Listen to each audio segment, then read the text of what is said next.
Hello everyone, स्वागत है आप सबका मेरे चैनल पर। लास्ट टाइम हमने बात की थी कि टैरो में हमें किन किन चीज़ों का ध्यान रखना चाहिए, टैरो रीडिंग करते वक्त हमें किन किन चीज़ों का ध्यान रखना चाहिए। तो उसी के रिगार्डिंग आज मैं कुछ और चीज़ें आपको बताने वाली हूँ टैरो के लिए, टैरो से रिलेटेड। कि टैरो रीडिंग जब हम स्टार्ट करते हैं तो हमें किस तरीके से सारी चीज़ें कनेक्ट करनी है अपनी रीडिंग्स में।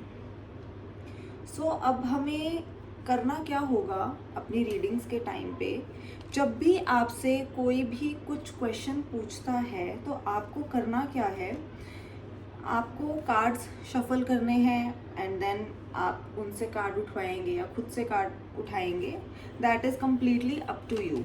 बट जब कोई भी एक सिंगल कार्ड आप उठाते हैं तो आपको कौन कौन सी चीज़ों का ध्यान रखना है उस कार्ड में, वो आज हम देखेंगे टैरो में। आज मैं सिर्फ टैरो का ही डेक ले रही हूँ, no angel cards, no oracle cards. वो मैं आपको अपनी नेक्स्ट वीडियो में बताऊंगी कि उनको टैरो के साथ आपने कनेक्ट किस तरीके से करना है, राइट। तो अब जैसे मैंने एक ये कार्ड उठाया तो सबसे पहले हम देखेंगे कि इसमें नंबर कौन सा है, बिकॉज टैरो में हर एक नंबर, मतलब 1 to 9 जो न्यूमरोलॉजी के नंबर्स होते हैं, वो नंबर जो है वो हमारे हर एक प्लैनेट के साथ कनेक्टेड होते हैं। ये सब चीज़ें आपको, अगर आप टैरो कार्ड रीडर हैं तो आपको पता होगा।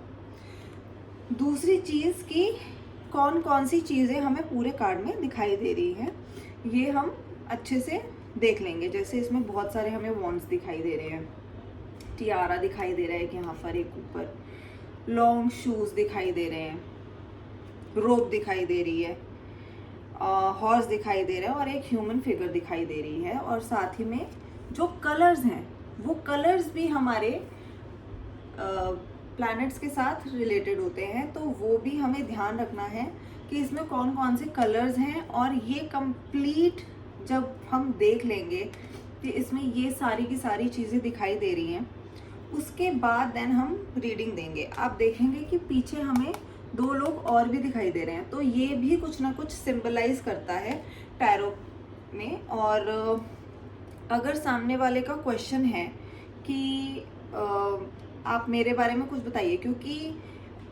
इंडियन सोसाइटी में ऐसा बहुत होता है कि हम पहले हर चीज़ चेक करते हैं, उसके बाद हम उस चीज़ पे विश्वास करते हैं, राइट।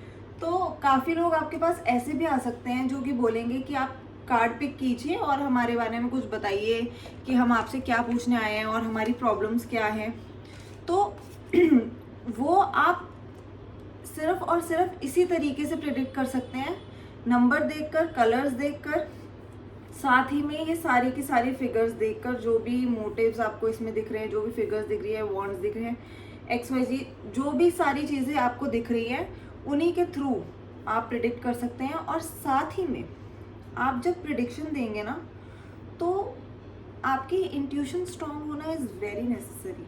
अगर आपकी इंट्यूशन स्ट्रांग नहीं है और आपकी प्रैक्टिस नहीं है तो फिर थोड़ी सी गड़बड़ हो सकती है आपकी प्रिडिक्शन में, बिकॉज टैरो में प्रैक्टिस अच्छी होना और दूसरा इंट्यूशन स्ट्रांग होना बहुत ज़रूरी है। क्योंकि टैरो जो है वो 40% या 30% कार्ड पे डिपेंड करता है, बाकी का जो 70 या 60% है वो आपकी इंट्यूशन है कि आप किस तरीके से सामने वाले के साथ कनेक्ट कर पा रहे हैं और किस तरीके से उसको आप अपनी प्रिडिक्शन दे पा रहे हैं।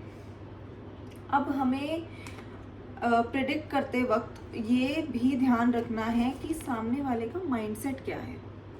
कहीं वो बहुत ज़्यादा एंजाइटी में तो नहीं है, कहीं वो बहुत ज़्यादा चिड़चिड़ा तो नहीं है, कहीं वो बहुत ज़्यादा इमोशनली इम्बैलेंस तो नहीं है, उसका मेंटल लेवल क्या है, वो चीज़ें भी आपको ध्यान रखनी है।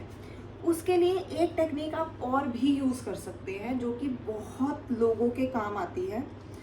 आप कर क्या सकते हैं कि आप खुद की, मतलब ये टैरो से खुद के लिए क्वेश्चन पूछ सकते हैं कि सामने वाला क्या पूछने आ सकता है, या उसकी लाइफ में अभी क्या चल रहा है, वो किसी के बारे में पूछने आया है या फिर वो अपने बारे में रीडिंग कराने आया है। तो ये सारी चीज़ें जो हैं ये आपको टैरो बता देंगे अगर आपकी प्रैक्टिस रेगुलर है। और टैरो कार्ड्स जो हैं वो कंप्लीट आपके ऑरा में हैं, क्योंकि इनिशियली जब हम प्रैक्टिस करनी स्टार्ट करते हैं तो हम ये ज़रूर बोलते हैं, जो भी हमारे स्टूडेंट्स हैं उनको ये ज़रूर बोलते हैं कि एटलीस्ट 45 डेज तक कार्ड्स आपके साथ रहेंगे। जहाँ पे भी आप जाएंगे, आप शॉपिंग करने जा रहे हैं, आप डिनर के लिए जा रहे हैं, आप कहीं बाहर आउटिंग के लिए जा रहे हैं, हर टाइम कार्ड्स आपके साथ रहने चाहिए ताकि वो आपके ऑरा में आ जाएं। ठीक है, अब दूसरी चीज़ आती है रेमेडीज़ टैरो में। तो आपने पूरी की पूरी प्रेडिक्शन दे दी, आपने अपने कार्ड्स के अकॉर्डिंग जो भी चीज़ें आई। अच्छा हाँ, एक चीज़ और है कि आप जब अपनी रीडिंग्स देते हैं तो आपके पास 2 से 3 तरीके होते हैं कि आप अपनी रीडिंग्स दे सकते हैं। कुछ क्वेश्चंस होते हैं येस और नो के, उसके लिए हम 2 कार्ड्स पिक करेंगे कि येस और नो। वो आप अपने माइंड के हिसाब से जिस भी तरीके से आपको समझ आए आप कर सकते हैं। उसके बाद होती है पास्ट, प्रेजेंट, फ्यूचर की रीडिंग, कि पास्ट में क्या था, प्रेजेंट में क्या है और फ्यूचर में आगे क्या रहेगा। उसके बाद होती है कि जो सामने वाला है उसका, ये वैसे आपको सबसे पहले करना चाहिए कि जो सामने वाला है उसका क्वेश्चन वैलिड भी है या नहीं, क्या वो चेक करने के लिए तो नहीं मुझसे क्वेश्चन कर रहा। तो ये भी आप येस और नो में निकाल सकते हैं। ठीक है, उनका माइंडसेट निकाल सकते हैं और उनका जो पास्ट है, फ्यूचर है और प्रेजेंट है वो कैसा है या कैसा रहेगा, ये जब सामने वाला इंसान आपसे चेक करता है आपको, तो आप ये रीडिंग उनको दे सकते हैं पास्ट, प्रेजेंट और फ्यूचर की।